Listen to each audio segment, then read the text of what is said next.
이제는 저희들이 내위기를 한 장씩 보도록 그렇게 할 것입니다. 하나님께서 출애굽기 25장부터 성막에 대한 이야기를 말씀하시고 성막을 지으라. 하나님께서 보이신 대로, 하나님께서 예시한 대로 성막을 다 짓게 됩니다. 그렇다면 그 성막은 왜 지으라고 했을까? 성막에서는 어떤 일이 이루어져야 하는가를 내위기가 보여주고 있습니다. 하나님께서 이스라엘 백성들을 구원하신 의미가 무엇일까? 하나님이 애굽 땅에서 그들을 불러내시고 하나님의 자녀로 삼은 일이 무슨 일일까? 의도와 목표가 중요합니다. 출애굽기 19장 4절로 6절에 보면 이스라엘에게서 인도하신 그 뜻은 너희들이 제사장 나라가 되라, 거룩한 백성이 되라는 것이었습니다. 레위기 11장 45절에 보면 나는 너희 하나님이 되려고 너희를 애굽 땅에서 인도하여 낸 여호와라. 내가 거룩하니 너희도 거룩할지어다. 레위기의 요절은 레위기 11장 45절, 19장 2절이라고 이야기를 합니다. 그의 중심 요절인데 키워드는 거룩입니다.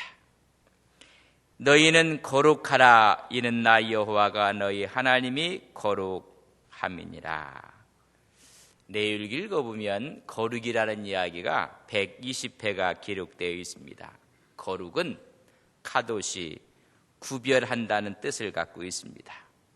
똑같은 시간이지만 구별하여 주님 앞에 나와 예배를 드리면 그 시간은 거룩한 시간입니다. 물질도 내가 다 쓰는 것 중에 구별하여 하나님께 드리는 것은 거룩한 것입니다. 우리의 삶의 스타일도 방법도 구분하여 드려지는 것을 거룩이라고 합니다. 시대의 흐름이 있습니다. 이것을 따라가지 말고 거슬러 올라가는 것을 거룩이라고 합니다. 왜 하나님께서 그렇게 거룩을 강조했을까? 하나님은 이스라엘 백성들을 하나님의 후계자로, 승계자로 세우려고 하시는 것입니다. 하나님의 정신을 승계할 사람을 하나님은 찾고 있는 것입니다. 여러분, 대기업의 회장님들이 여러분 그 후계자를, 승계자를 찾을 때 어떻게 찾겠습니까? 시대의 풍조에 따라 흘러가는 사람을 찾겠습니까? 아니면 정신이 반듯해서 오히려 시대의 정신을, 세속의 흐름을 거슬러 올라가는 사람을 찾겠습니까? 하나님의 기업, 하나님의 나라, 하나님의 철학을 이어갈 사람을 세우고자 구분하여 불렀다는 것입니다. 그래서 이 시대의 흐름을 따르지 말라는 것입니다. 로마서 12장 2절은 이 세대를 본받지 말라. 비신앙적이고 세속적이고 물질 만능과 과학 만능의 이런 사조를 따르지 말라는 것입니다. 그래서 윤리적으로 거룩하고 영적으로 거룩하라는 것입니다. 그래서 그들이 하나님의 거처로 성막을 만들어 주신 것입니다. 너희들이 스스로 와서 그 거룩을 재확인하고 하나님의 정신으로 살아가고 있는지를 점검하라고 성막을 지어 주신 것입니다. 신약에 와서는 너희 자신이 하나님의 성전이니라. 그래서 하나님의 형상을 회복하라는 것입니다. 하나님의 나라를 회복하기 위해서 그들에게 거룩하라. 그럼 거룩은 제사를 통해서 다시 재확인하는 것입니다. 규례와 법도를 따라 제사를 드리라는 것입니다. 내 맘대로 하는 것이 아니라 하나님의 규례, 하나님의 법도, 하나님의 방법에 따라 하라는 것입니다. 여러분, 우리가 아무리 건물을 멋지게 짓고 잘 짓고 확장해졌어도 법에 저촉되면 여러분 그 건물은 무허가 건물이 되고 여러분 오히려 그 건물을 헐어야 되는 것입니다. 법도와 규례를 지키라고 주신 책이 레위기입니다. 레위기는 또한 예배의 중심은 예배 드리는 사람이 아니라 예배를 받으시는 분이 중심이라는 것을 말씀해 주고 있습니다. 우리는 예배 드릴 때 우리의 생각과 우리의 기준에 따라 드리는 것, 인간적인 편의로 드리는 것을 기뻐하는 것이 아니라 하나님의 생각과 하나님의 사상의 그 기준으로 삼아 드려지는 것을 기뻐하신다는 것입니다. 하나님이 무엇을 원하시는가? 여러분, 식사 대접을 초청을 받았어요. 근데 그 사람이 멋지게 음식을 준비했어요. 하여튼 고기는 고기라는 걸 다 준비해놨어요. 근데 이 사람은 채식주의자라. 누구를 위해서 여러분 식탁을 준비한 겁니까? 오시는 분이 채식주의자면 내가 고기를 좋아해도 어떻게 준비를 해놓아야 됩니까? 한번 초청을 못 해봐서 그렇죠. 내가 채식주의자예요. 근데 오시는 분이 고기를 즐기는 분이에요. 그럼 누구에게 맞춰야 됩니까? 초청을 하지 말든지, 초청을 했으면 그 사람의 기호가 무엇인지, 그 사람은 무엇을 좋아하는지 그 사람에 맞게 준비를 해야지 그게 잘하는 것입니다. 하나님이 뭘 기뻐하시는지, 하나님이 원하시는 것은 무엇인지 그걸 알아야 되는데 우리는 무조건 열심히 하면 된다고 생각하는데 열심히 준비해도 아무 의미가 없다는 것을 아셔야 됩니다. 예배하는 방법은 요한복음 4장 20절에 보면 하나님은 영이시니 예배하는 자가 영과 진리로 예배할지니라. 하나님은 영으로 우리에게 찾아오십니다. 그것을 우리는 은혜라 말합니다. 사람은 그분의 기준에 따라 찾아가야 됩니다. 진리로 찾아가야 됩니다. 어떤 분들은 정성을 다하면 된다고 하는데 그렇지 않습니다. 정성은 내가 기준이 되는 것입니다. 내 힘, 내 능력으로 하는 것이 내 정성입니다. 진리는 상대방의 기준에 맞추는 것입니다. 원칙에 맞추고 그의 기준에 맞추는 것입니다. 지성이면 감천이라고 기독교는 무신적이고 여러분 무속신앙은 그런 말을 합니다. 그러나 우리는 힘쓰고 애쓴다고 되는 것이 아니라 진리의 원칙에 맞게 가라는 것입니다. 그것이 레위기의 제사법이고 예배법입니다. 핵심은 그 원칙, 그 진리에 대한 거룩을 말씀해 드리고 있는 것입니다. 이제까지 예배 드리는 것이, 여러분 기도 드리는 것이 누구의 기도였습니까? 우리가 예배하는 것이 초점이 중심이 납니까? 하나님입니까? 나라고 생각하니까 예배 보러 온 거예요. 아, 오늘 목사님 설교는 어떤가? 오늘 찬양대의 찬양은 어떤가? 오늘 대표 기도하시는 장로님의 기도는 어떤가? 내가 다 보러 오는 거예요. 예배는 그분이 기준이에요. 그분께 우리가 드리는 거예요. 나는 예배를 드리러 온 거예요. 여러분들 예배를 드리는 우리 온 성도님들이 되시기를 간절히 바랍니다. 전부 드리는 것을 우리는 번제라 말씀해 주고 있습니다. 하나님께서 모세를 산 위로 부르셨어요. 산에서 만나셨어요. 지금도 산기도 가는 분들이 있어요. 하나님 만나러. 모세는 하나님 만나러 산 위로 올라갔어요. 하나님이 모세에게 희막을 져라. 희막을 져놓고는 하나님이 산에서 안 부르셨어요. 오늘 1절 말씀해 보면 여호와께서 희막에서 모세를 부르셨다. 이제 하나님께서 우리를 만나는 장소가 하나님께서 말씀한 희막에서 하나님의 세우신 교회에서 만난다는 것입니다. 어떤 분들은 하나님 만난다고 이 산 저 산 위로 왔다 갔다 하는 분도 있고 하나님 만난다고 이 제단 저 대전 다니는 분들이 있습니다. 성서를 잘못 알고 있습니다. 희막이 져지 않았을 때 하나님의 전이 세워지지 아니했을 때는 하나님께서 산 위로 부르셨습니다. 그러나 교회를 세우신 다음에는 그 속에서 그를 부르시고 만나시는 것입니다. 나는 여러분들이 늘 이 서부재단에 와서, 이 서부교회에 와서 하나님을 만나시는 여러분들이 되시기를 간절히 바랍니다. 바로 교회에서 만나시기를 원하는 것입니다. 만날 때 그들이 하나님 앞에 예물을 갖고 나갔습니다.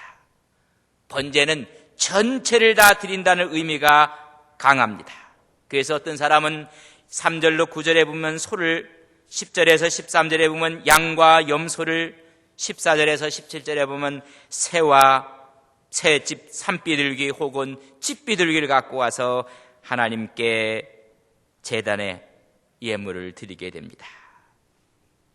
여러분, 소로 드리는 사람이 있고 양으로 드리는 사람이 있고 새로 드리는 사람이 있습니다. 다시 말하면 누구나 다 드려야 된다는 것입니다.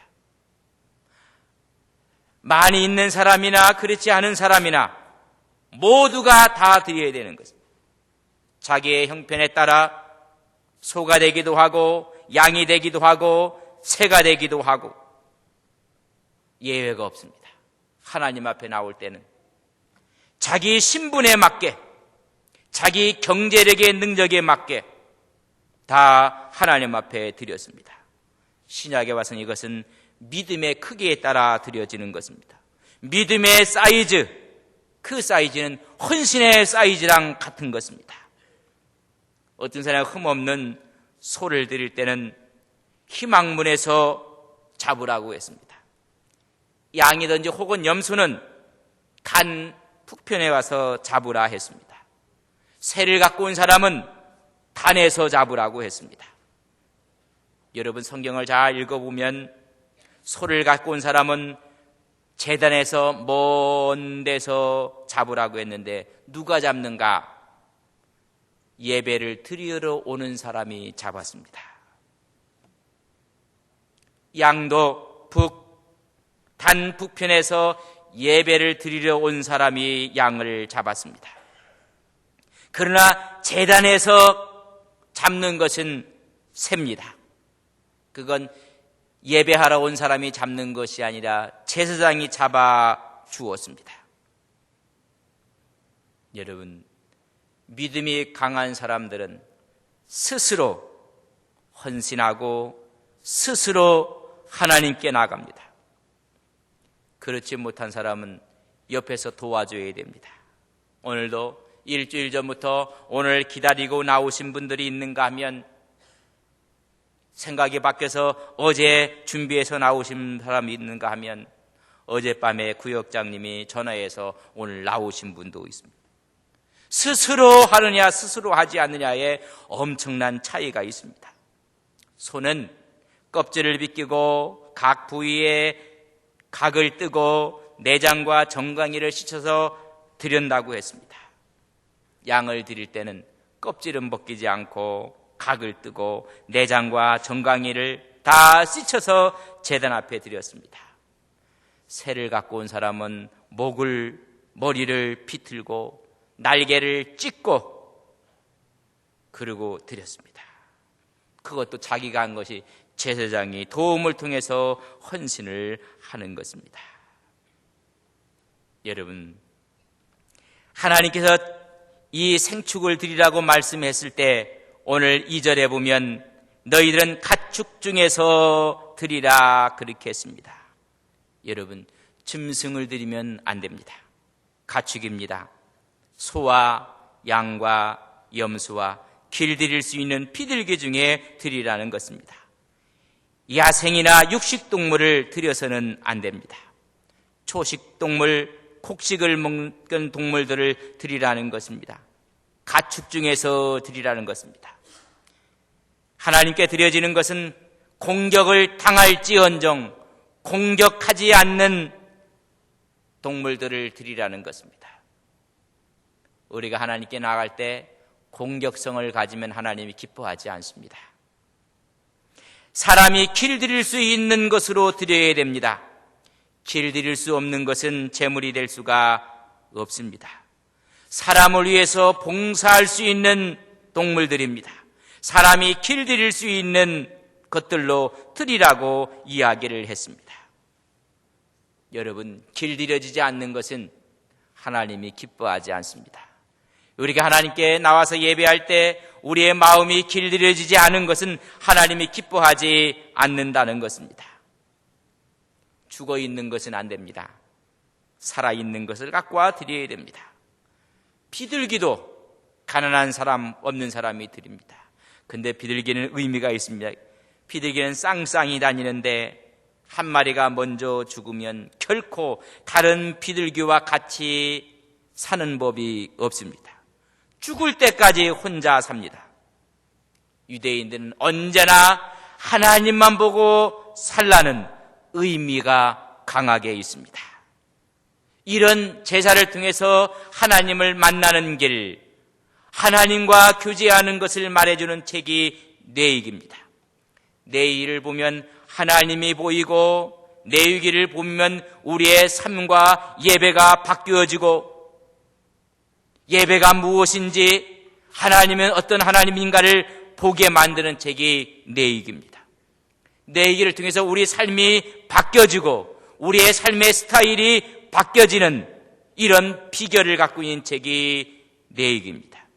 예배의 본질이 무엇이고 예배의 핵심이 무엇이며 하나님이 무엇을 기뻐하시는지 그 기쁨을 갖고 이 세상의 삶을 기쁨으로 살아가는 것이 무엇인지 이런 책인데 많은 사람들은 뇌익이 하면 재미없는 책, 많은 사람들이 성경을 일독하기 위해서 창세기를 읽고 출애기를 읽고 뇌익이 읽으면서 포기를 합니다.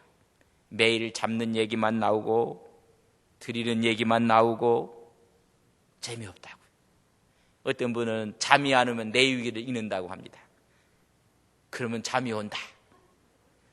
사단이 잠을 주는 겁니다. 뇌익을 읽을 때는 우리 영혼이 깨어나야 되는데 재미없는 책으로 못 보게 만들었습니다.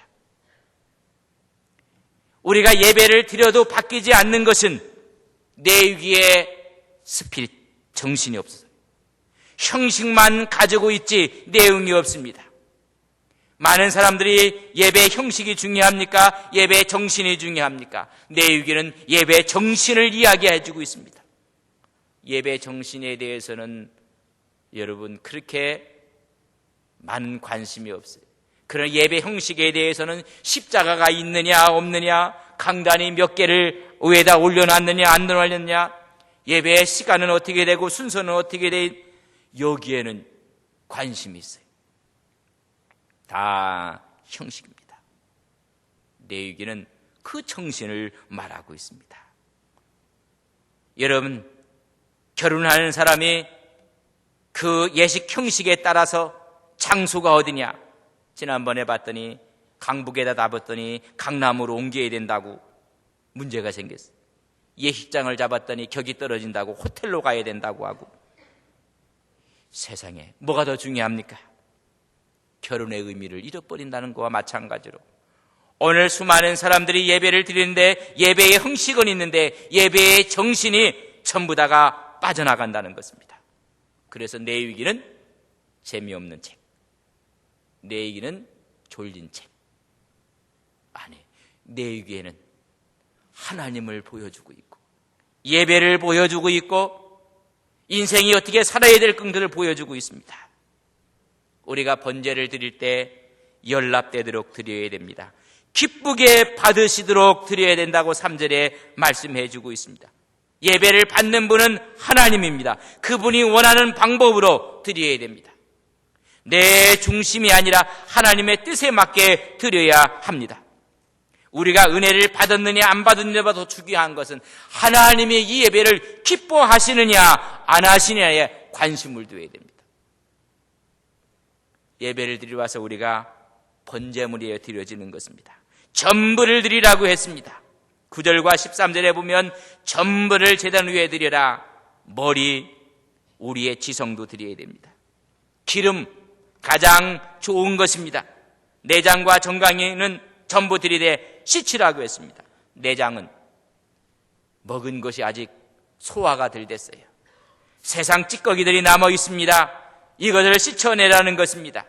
정강이도 시치라고 했는데 정강이는 지면과 다 있습니다. 계속 이 지면과 접착되어 있는 정강이는 물로 씻으라고 했습니다. 모든 걸 다 씻고 거룩하게 드리라는 것입니다. 소를 드릴 때는 가죽을 벗기라고 했습니다. 겉모습까지도 제거하라는 것입니다. 형태까지도 벗겨내라는 것입니다. 예배를 드리면서도 자기 체면과 자기 자존심과 자기의 자아를 고집하면 예배가 아닙니다. 다 벗겨내야 된다는 것을 말씀해 주고 있습니다. 그리고 안수하여 드리라고 했습니다. 여러분, 여기서 안수는 자기가 갖고 온 짐승에 자기가 손을 얹어서 안수하는 것입니다. 오늘 말씀해 보면 피차간 서로 연합하여 하나가 되는 모습을 말씀해 주고 있습니다. 그는 번제물의 머리에 안수할지니 그를 위해서 기쁘게 받으심이 되어 그의 위에 속죄가 될 것이니라 말씀해 주고 있는 것입니다. 여러분, 안수라는 것은 서로가 연합하여 하나가 된다는 것입니다. 또 한 가지는 내 것이 저쪽으로 넘어갔다는 뜻이 안수의 의미입니다. 안수함으로 하나가 되는 것입니다. 내가 예배를 드리러 소를 갖고 왔습니다. 내가 죄를 지었어요. 소랑 같이 와서 소의 양뿔 사이에 손을 얹고 기도합니다. 그러면 하나가 됐습니다. 되는 동시에 내 죄가 동물에게 전가되어서 내가 죽는 것이 아니라 누가 죽습니까? 소를 잡아 하나님께 드리는 것입니다. 안수는 두 순위로 하는 것입니다. 두 뿔 사이에 얹으라고 했습니다. 힘을 다하여 눌러야 합니다. 살짝 하는 것이나 힘을 다해 누르면서 죄를 고백하고 지성소를 바라봐야 합니다. 오늘 여러분, 하나님 앞에 뭘 갖고 나오셨습니까? 오늘 여기 있는 것처럼 소를 갖고 오셨습니까? 오늘 저랑 같이 한번 그럼 소의 양뿔 사이에 두 손을 얹으시기를 바랍니다. 자, 두 앞에 뿔이 있다고 하고 저를 따라서 얹으십시오. 예, 손이 없는 분들은 안 얹어도 괜찮습니다. 손이 있는 분들은, 나는 죄가 없다는 분은 또 안 얹어도 괜찮습니다. 이거 한번 해봅시다. 두 손을 다 이렇게 들어보세요. 손이 아프고 누마치시가 오신 분들은 안 들어도 괜찮습니다. 자, 내가 죄인이에요. 내가 소를 갖고 왔어요. 양뿔 사이에 얹으십시오. 눌러야 됩니다. 힘껏 누르고 내 죄를 고백하고 지성소를 바라보고, 그게 안수예요. 내리셔도 됩니다. 안 하신 분들은 집에 가서 하시기를 바랍니다. 집에 가서 안 하시면 책임 안 집니다. 그렇게 안수하고 잡습니다. 여러분, 잡는데 손은 가죽을 다 벗긴다고 했습니다. 각을 다 뜬다고 했습니다. 다 하나님께 다 드립니다. 양은 각만 뜹니다. 그리고 다 드립니다. 새는 비틀고 날개를 찢습니다. 말씀을 드렸습니다. 잡는 장소가 틀립니다. 재물이 클수록 멀리서 잡습니다. 그리고 재물이 적을수록 단 가까이로 옵니다. 헌신은 이 자리에서도 필요하지만 삶의 자리에서 헌신을 하고 오는 사람은 소를 갖고 와서 하나님께 드려지는 것입니다. 여기 와서는 축제가 되고 기쁨이 되는 것입니다. 잡는 사람도 큰 소와 양은 갖고 온 예배자가 잡습니다. 스스로 자발적으로 잡습니다. 봉사도 스스로 합니다. 자발적으로 합니다. 그러나 새를 갖고 온 사람은 제사장이 대신 잡아줍니다. 흉내를 내는 것입니다. 우리는 흉내만 내도 하나님이 기뻐하십니다. 그래서 많은 사람들이 이야기를 합니다. 1등급이 있고 2등급이 있고 3등급이 있습니다. 하나님께 여러분이 드릴 때 1등급으로 드려지는 성도가 되기를 바랍니까? 아니면 2등급으로 하나님께 드려지는 사람이 되기를 원합니까? 아니면 3등급으로 드려지는 우리의 재물이 되기를 원합니까? 여러분, 믿음의 사이즈입니다. 1등급은 가죽을 벗기는 것입니다. 하나님의 영광을 위해서 모든 것을 벗겨내는 것입니다. 그리고 각을 뜹니다. 시간의 각을 뜨고, 봉사의 각을 뜨고, 물질의 각을 뜨고, 헌신의 각을 떠서 하나님께 다 드립니다. 어떤 분은 각은 떠서 구분하여 드리기는 드리지만은 아직도 자존심이 살아있고 고집이 살아있으면 2등급입니다. 가죽을 벗겨야 1등급입니다. 3등급은 흉내만 내는 것입니다. 수동적입니다. 그래도 하나님이 기뻐하십니다. 그러나 우리가 하나님께 나갈 때 어떤 모습이냐? 오늘 성가를 하시는 분들도 일주일 전부터 주일 성가를 위해서 준비하고 마음으로 기다리고 그러면 1등급의 봉사입니다.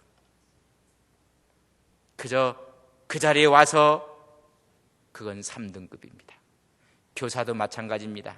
다음 주 공가를 위해서 월요일부터 준비하고 그걸 생각하고 가르쳐야 될 제목이 무엇인지 내용이 무엇인지를 미리 가슴속에 담고 그럼 1등급으로 하나님 앞에 봉사하는 것입니다. 토요일날 하는 것은 한 2등급 정도 됩니다. 주일날 와서 아침에 아이들 가르치려고 공가를 보면 그건 3등급짜리입니다. 우리가 하나님 앞에 드려지는 삶도 마찬가지입니다. 여기서만 하나님의 뜻이 이루어지면 3등급입니다. 나가서 여러분 가족과 이웃에게 여러분의 삶의 영향이 끼쳐지면 2등급의 삶입니다. 1등급은 모든 사람들에게 영향을 끼치고 아름다움을 끼치는 것이 바로 1등급입니다. 여러분, 우리가 하나님 앞에 이런 형식은 지금 드리지 않고 있습니다. 그러나 그 정신을 잊어서는 아니 됩니다. 그리스도가 오실 때까지 이렇게 소를 잡고 양을 잡고 비둘기를 잡아야 합니다. 그러나 그리스도가 오심으로 말미암아 이 모든 것은 그림자요 모형이요 그분이 올 때까지 예표적으로 준 모형이었다고 히브리서 8장 5절에 말씀해 주고 있습니다. 다 그림자입니다. 다 모형이었습니다. 진짜 그분이 제물 대신 우리의 구속주 대신 예수님이 오셨습니다. 그래서 성서는 분명히 말합니다. 이는 그리스도가 오실 때까지 우리에게 준 모형과 그림자라. 그렇지만 그 정신까지 사라진 것이 아닙니다. 여자가 한 가문으로 시집을 가면 새색시가 됩니다. 그러면 어른들한테 인사를 할 때 처음에 시집 간 사람들이 핫팬츠 입고 그 다음날 일어나지 않습니다. 한복을 입고 그리고 어른들에게 인사를 합니다. 옷을 입는다는 자체도 여러분 상당한 의미가 있습니다. 그런데 시어른들이 너무 그러지 마라. 너무 불편하다. 한복 입는 것이. 그래도 며칠은 입어야 되는데 오늘 됐다. 내일부터 입지 마라. 그래서 안 입었어요. 그 한복을 벗었어요. 자기 마음대로 하라는 이야기입니까? 한복은 벗었지만 어른들을 섬기는 그 의미, 그 자세는 버려서는 안 되는 것입니다. 우리가 지금은 양을 잡고 소를 잡고 새를 비틀지는 아니하지만 그 정신만저 사라지라고 한 것은 아닙니다. 그 정신은 오늘도 살아서 예배 정신 속에 들어와 있고 우리 마음속에 새롭게 싹 떠올려야 되는 것입니다. 하나님께 나갈 때 마음에 소를 잡듯이 그런 마음으로 오셔야 됩니다. 오늘 예배가 끝나고 하나님께 드린 다음부터는 다음 예배를 위해서 또 예배를 준비하는 것입니다. 그게 1등급입니다. 헌금도 많고 적은 걸 얘기하는 것이 아닙니다. 미리미리 준비해서 미리미리 하나님 앞에 드릴 것을 구분하고 이 자리에 와서 구분하는 것이 아니라 여러분 큰 것일수록 멀리 멀리 준비한다고 했습니다. 재물이 클수록 미리미리 준비를 하는 것입니다. 삶도 마찬가지입니다. 교회 안에서만 그리스도의 모습이 아니라 사회에 나가서도 모든 사람들에게 그리스도의 향기가 되고 모범이 되고 모든 것을 구분하고 떼어서 하나님께 영광을 돌리는 이런 번제를 하나님께 드리는 믿음의 귀한 종들 되시기를 주님의 이름으로 간절히 바랍니다. 여러분, 오늘 번제를 드리는 마음은 1등급입니까? 2등급입니까? 3등급입니까? 여러분들이 이 예배를 하나님께 드리고 나가서 1등급으로 사시겠습니까? 2등급으로 사시겠습니까? 흉내만 내면서 사시겠습니까? 나는 주님의 영광을 위해서 가죽이 벗겨져도 좋습니다. 주님의 영광을 위해서 나는 부분을 각을 떠서 하나님께 드립니다. 지금은 실물적으로는 하지 않지만 그 정신은 지금도 살아 있다는 사실을 아셔야 됩니다. 그렇기 때문에 레위기를 읽는 것을 힘들어합니다. 레위기 읽으면 우리 자신을 각을 떼야 됩니다. 우리 자신의 껍질을 벗겨내야 됩니다. 그래서 하나님께 미리미리 그런 우리 안동 서북에 온 성도님들이 되시기를 주님의 이름으로 간절히 바랍니다. 사랑하시는 아버지 하나님, 주님이 오실 때까지 적용되던 모형적이고 예표적인 규례들이었습니다. 그러나 그 정신마저 사라진 것이 아닙니다. 그 정신은 오늘날도 우리의 예배 속에, 우리의 삶 속에 들어와 있습니다. 어떤 자세로 하나님께 나아갈 것인지 우리는 결단해야 됩니다. 하나님 앞에 가죽을 벗기고 부분 각을 떠서 하나님 앞에 향내나는 믿음의 종들이 되게 하옵소서. 3등급이 아니라 하나님께 최고의 등급으로 드려지는 믿음의 삶이 되게 하옵소서. 예수님의 이름으로 기도 올리옵나이다. 아멘.